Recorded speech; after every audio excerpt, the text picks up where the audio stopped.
题目是什么？敢问上神，东华帝君当初为何会择了神族呢？东华是怎么选择了神族？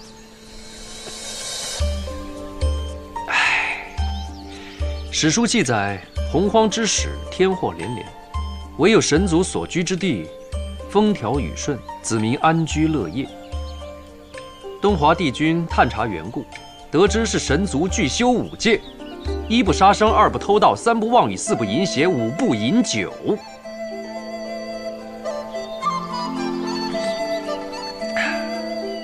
此德昭昭感化上苍，于是免去了对我们神族的责难，给予我们许多功德善果。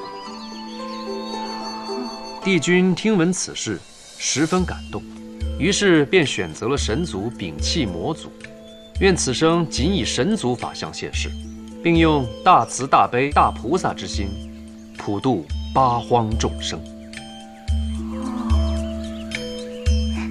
果然是清净无为的东华，果然是无欲无求的帝君，果然是史册传闻中那个最傲岸、耿介、冷漠、有神仙味儿的东华帝君。你呢，就照我说的写，保证你拿高分。上神如此说，莫非还有什么隐情啊？东华是在碧海苍陵化世，经历了许多磨难。你别看他现在这个样子，打架打得很有出息，可惜他本人对于一统天下一直没有多大兴趣。碧海之外，各族在那儿打来打去，一些无缘参与大战又不愿意安生的小怪惹到他头上，他就把他们一一收拾了。这些小怪等级虽低，头上也是有人罩着的。那些罩着他们的魔头觉得面子被服了，就来找东华的晦气。小魔头上面有中魔头，中魔头上面有大魔头，东华就一路把他们都收拾了。蓦然回首的时候，四海八荒最大的魔头已经收拾成小弟了。哎，别看他常年一副冰块脸，他呀，很讨女孩子欢心的。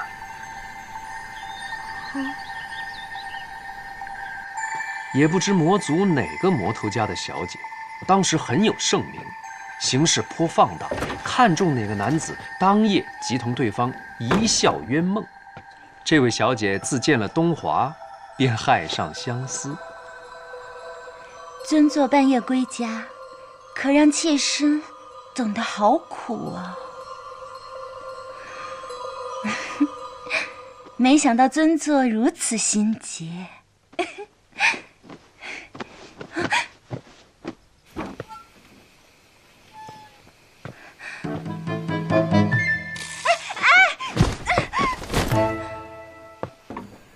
丢出去了啊！丢出去好，丢出去好。那位魔族小姐仍然不死心，扎扎实实被丢出去好几回。这件事儿啊，慢慢传开了，许多魔族女子便觉得，虽然注定要被东华丢出去，但听说他都是温文尔雅地把女孩子从床上抱起来，轻轻抱到门口，再温柔地给丢出去。既然这样，能在他怀里躺上一时片刻，也是一件非常快意的享受。能够被帝君抱在怀里，那该是什么样的感受啊？从此以后啊，更多魔族小姐前仆后继，她们总有办法解开东华帝君设下的结界。东华就懒得再设结界了，在每夜入睡前，把美女从他房里丢出去，当做一种修行。就这么过了几年，有一天，帝君，你就收下我做徒弟，让我跟在你身边吧。哎呀，帝君！哎呀，所以啊，后来父神到碧海苍陵延邀东华的时候，东华二话不说就跟着父神走了。这就是后世东华帝君选择神族摒弃魔族的传说的真相。可惜啊，神族的女子相比魔族虽然较为规矩，但东华为了清闲，还是不得不避入了太成宫。那东华帝君他既不喜欢女孩子，又不喜欢男孩子，那他喜欢什么呀？好问题。我揣测他喜欢的是那种毛茸茸，然后油亮亮的。他喜欢猴子。毛茸茸、油亮亮的不一定是猴子吧？我是看他前后3头坐骑都是圆毛，所以揣测他更重于圆毛一些。那我也是圆毛的。你觉得他会喜欢我吗？随口问问，随口一问。他应该更喜欢威猛一些的。他前后3头坐骑都是什么狮子、老虎，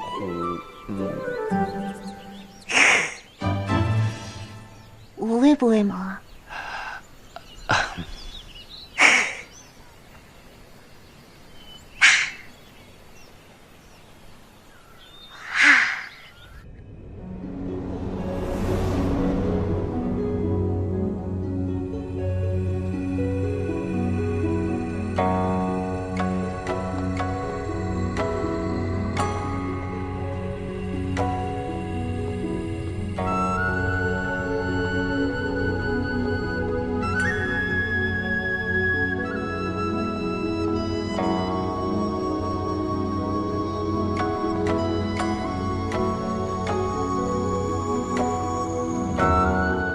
星君，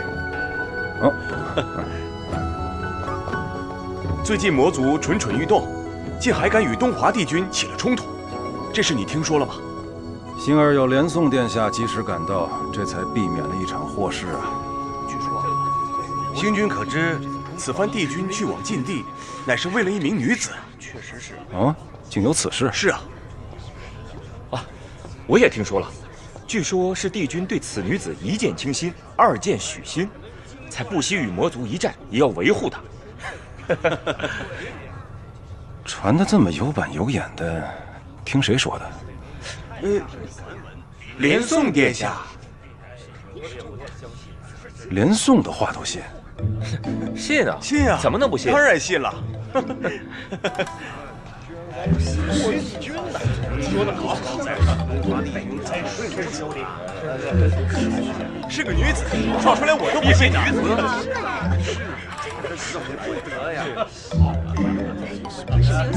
神仙呐！哎，折颜上神，你就帮帮我吧。若是让我的爹娘知道我不惜自降身份要去九重天做仙娥的话，那他们定会打死我的。万一让爷爷知道了，那他肯定觉得我在给青丘丢人。折颜上神，你就帮帮青丘，帮帮我吧。你都知道大家会生气，仍然要去？我一定要去。爷爷跟我说过，滴水之恩当涌泉相报，更何况是这种救人之大恩。我身为青丘帝妻，绝对不能丢青丘的颜面，这是我凤九的为人处事之道。好，你这忙我帮。你这么乖巧伶俐，厨艺又好，东华就算是个老冰块，一定也抵不过你的乖巧伶俐，更抵不过你的厨艺。